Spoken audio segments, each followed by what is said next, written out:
नमस्कार दोस्तों, मैं विकास सांगवान अपने YouTube चैनल साइबर टॉक पर आपका स्वागत करता हूं। दोस्तों, क्यूआर कोड कुछ ही सालों में प्रचलन में बहुत ज्यादा बढ़ गया। आज के दिन हमारे चारों तरफ हजारों क्यूआर कोड मौजूद होते हैं, जिन्हें हम अपनी जरूरत के हिसाब से स्कैन करते हैं और कभी कभी बगैर जरूरत भी स्कैन करते हैं। दोस्तों, अगर आप खाना खाने जाते हैं, रेस्टोरेंट में जाते हो, वहां पर एक क्यूआर कोड होता है। आपको कहीं पेमेंट करनी होती है तो क्यूआर कोड होता है। आप कोई शॉपिंग कर रहे हो तो एक क्यूआर कोड होता है। आप कहीं जगह घूमने गए हो तो उस जगह की डिटेल जानकारी के लिए वहां पे एक क्यूआर कोड लगा होता है, जिसको स्कैन करते ही उस जगह की पूरी जानकारी आपके सामने होती है। इवन कि आप ऑटो या टैक्सी से जा रहे हो तो उसमें भी आप एक कोड को स्कैन करके पेमेंट करते हो। हम कोई प्रोडक्ट खरीदते हैं, उसके ऊपर भी आजकल एक क्यूआर कोड आता है, जिसको स्कैन करते हैं तो उसकी manufacturing, serial number, model number और सभी डिटेल्स उसमें मौजूद होती हैं।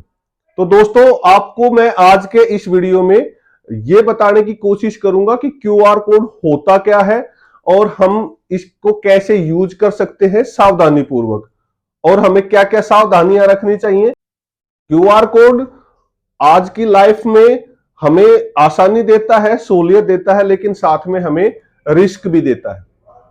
तो दोस्तों, आज की इस वीडियो में हम बात करेंगे क्यूआर कोड क्या होता है, हमें इसे कैसे यूज करना चाहिए, हमें इसको यूज करते हुए क्या क्या सावधानियां रखनी चाहिए, और दुर्भाग्यवश अगर हम क्यूआर कोड स्कैम के विक्टिम बन जाते हैं तो हमें तुरंत क्या स्टेप उठा लेने चाहिए। तो ये सब चीजें हम आज इस वीडियो में बात करेंगे, और मैं आपसे दोबारा ये बात कहूंगा कि वीडियो के आखिर तक आप बने रहें, क्योंकि तभी आप पूरी जानकारी ले पाएंगे, और जो जानकारी आप लेंगे उससे आप खुद को ही नहीं, अपनों को भी बचा पाएंगे। क्विक रिस्पॉन्स कोड, ये जैसे कि हम पहले देखते आए थे, एक बार कोड होता था, उससे अपर वर्जन है। बार कोड के अंदर भी बहुत सी चीजों की जानकारी होती थी, ऐसे ही जो क्यूआर कोड होता है उसके अंदर बहुत सी जानकारियां छुपी हुई होती है। अगर उसको हम पेमेंट के लिए प्रयोग करते हैं, कहीं पर उसको पे करने के लिए प्रयोग करते हैं, तो हम उसके अंदर हमारा bank account number, bank name, हमारा आईएफएससी कोड, हमारा बैंक का लीगल नेम वगैरह सारी जानकारियां उसके अंदर मौजूद होती हैं। जैसे हम पहले पैसे कहीं हमें ट्रांसफर करने होते थे, कहीं पे करने होते थे, तो हमें बहुत सी जानकारियां फिलअप करनी होती थी, जैसे अपना नाम, बैंक का नाम, आईएफएससी कोड वगैरह वगैरह, बहुत सी चीजें, अकाउंट नंबर, बहुत सी चीजें हमें फिलअप करनी होती थी। उन सभी चीजों को कम करने के लिए और तुरंत पैसा पे करने के लिए, ताकि उसमें समय ना लगे, उसके लिए क्यूआर कोड पेमेंट सिस्टम बनाया गया। आपके सामने एक कोड होता है और उस कोड को आप स्कैन करते हो और उसके बाद अपना यूपीआई पिन इंटर करते हो तो भुगतान, पेमेंट हो जाती है। दोस्तों, क्यूआर कोड स्कैम को समझने के लिए सबसे ज्यादा एक बहुत ही सिंपल बात है कि क्यूआर कोड पेमेंट के लिए बनाया गया है, पेमेंट अदा करने के लिए किया गया, भुगतान करने के लिए बनाया गया है। क्यूआर कोड में अगर यूपीआई पिन आप इंटर कर रहे हो तो आपको भुगतान करोगे, न कि आपको पेमेंट मिलेगी। जो स्कैमर होते हैं वो आपको बरगलाते हैं, आपको बातों में लेते हैं, आपको लालच दिखाते हैं, विश्वास में लेते हैं, और वो एक कोड बोलते हैं आपको कि इसको स्कैन करो या अपने कोड को स्कैन इसमें करके और पिन इंटर कर दो, और आप जैसे ही पिन इंटर करते हो आपके खाते से पैसे कट जाते हैं। तो ये एक बात बिल्कुल छोटी सी बात है, इसको ध्यान रखना है कि पेमेंट में क्यूआर कोड का इस्तेमाल भुगतान करने के लिए किया जाता है, न कि रकम को प्राप्त करने के लिए, पेमेंट को प्राप्त करने के लिए किया जाता है। ये पेमेंट के मामले में है। क्यूआर कोड किसी भी चीज का बनाया जा सकता है। क्यूआर कोड आप अपने यूट्यूब चैनल का बना सकते हो, आप अपने इंस्टाग्राम अकाउंट का बना सकते हो, किसी भी सोशल साइट का बना सकते हो, या और भी किसी चीज की जानकारी के लिए आप उसका क्यूआर कोड जनरेट कर सकते हो, और ऐसे जनरेट करना बहुत आसान है क्यूआर कोड आज के दिन। तो ऐसे ही क्यूआर कोड, जैसे आप मैंने बताया कि प्रोडक्ट्स के ऊपर भी होता है। जैसे ही आप फ्रिज खरीद के घर पे लेके आए हो और उसके ऊपर एक क्यूआर कोड होगा, तो उसको आप जैसे स्कैन करोगे तो उसकी पूरी डिटेल आपको तुरंत आपके मोबाइल में मिल जाएगी। आप रेस्टोरेंट में खाना खाने जाते हो, वहां पे मेन्यू की जगह एक क्यूआर कोड होता है जिसको स्कैन करते हो तो तुरंत आपके सामने पूरा मेन्यू आ जाता है और आप अपना ऑर्डर उसको देख के करते हो। इससे लाइफस्टाइल चेंज हुआ है, लेकिन इससे रिस्क भी बढ़े। यानी कि क्यूआर कोड को दो तरीके मेनली की यूज किया जाता है, एक पेमेंट के लिए और एक नॉलेज के लिए, सर्विस के लिए या इंफॉर्मेशन के लिए। तो ऐसे क्यूआर कोड को हम स्कैन करके पेमेंट करते हैं। तो सबसे पहले एक बात तो आपको याद रखनी है कि क्यूआर कोड से, अगर क्यूआर कोड को स्कैन करके हम उसमें कोई भी पिन इंटर करेंगे अपना यूपीआई का, गूगल पे, फोन पे, पेटीएम का, तो आपके पैसे कटेंगे, न कि आपके पास पैसे आएंगे।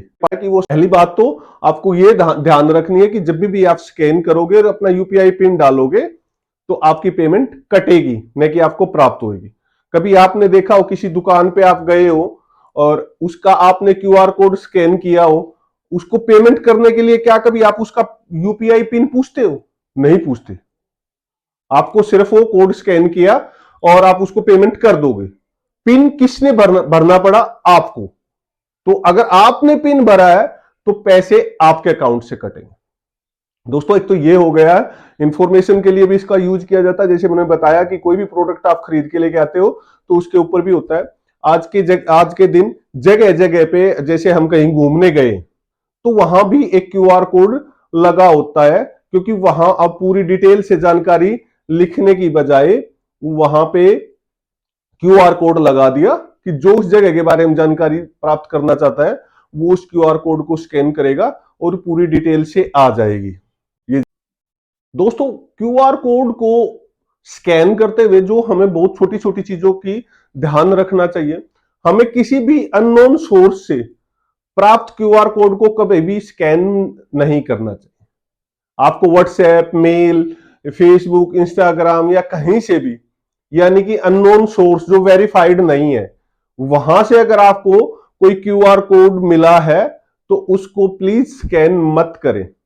वो आपके साथ स्कैम हो जाएगा, आपके पैसे कट सकते हैं अकाउंट से, आपके मोबाइल को हैक किया जा सकता है, आपकी जो मोबाइल के अंदर जानकारियां हैं उनको चोरी किया जा सकता है, उनका गलत प्रयोग किया जा सकता है, आपकी प्राइवेसी यानी कि आपके फोटोज, आपके वीडियोज का गलत इस्तेमाल किया जा सकता है।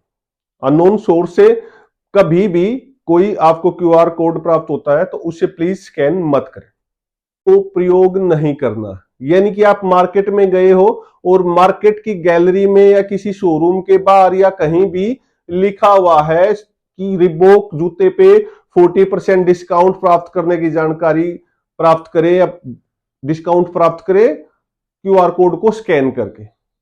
आपको रेलवे स्टेशन पे भी मिल सकता है किसी खंबे पे चिपका हुआ कि इस क्यूआर कोड को स्कैन करके अपनी ट्रेन की मौजूदा स्थिति के बारे में जानकारी प्राप्त। भी आप पेमेंट करो और आप क्यूआर कोड को स्कैन कर रहे हो और अगर स्कैन करते ही कोई वेबसाइट या कोई लिंक ओपन हो रहा है तो तुरंत ही उसे बंद कर दें और अपने मोबाइल फोन को फ्लाइट मोड पे कर दें ताकि कनेक्टिविटी कट जाए।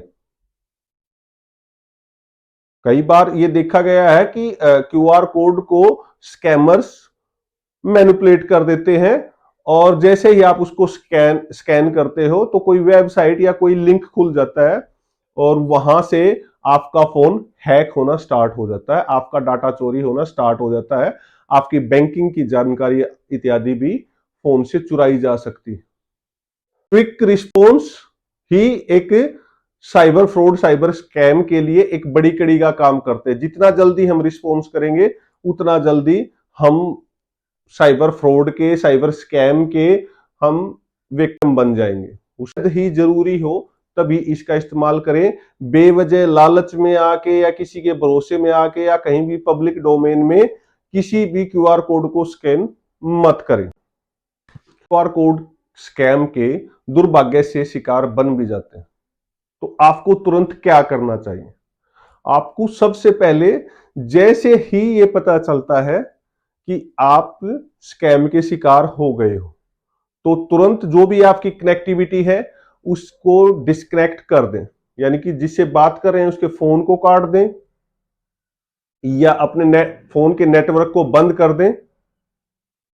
हो सके तो फोन को फ्लाइट मोड पे लगा के दूसरे फोन से अपने बैंक को कॉल करें और बैंक को अपनी डेबिट के लिए मना कर दें कि मेरे अकाउंट से ओ कोई भविष्य में डेबिट जब तक मैं ना कहूं ना किया जाए। क्योंकि अगर उन्होंने आपके फोन को हैक किया है और स्कैमर आपके खाते से पैसे निकाल रहा है तो जहां तक उसके निकल चुके हैं उससे आगे वो ना निकाल पाए, तुरंत उस पर रोक लग जाए, आपका डेबिट फ्रीज हो जाए।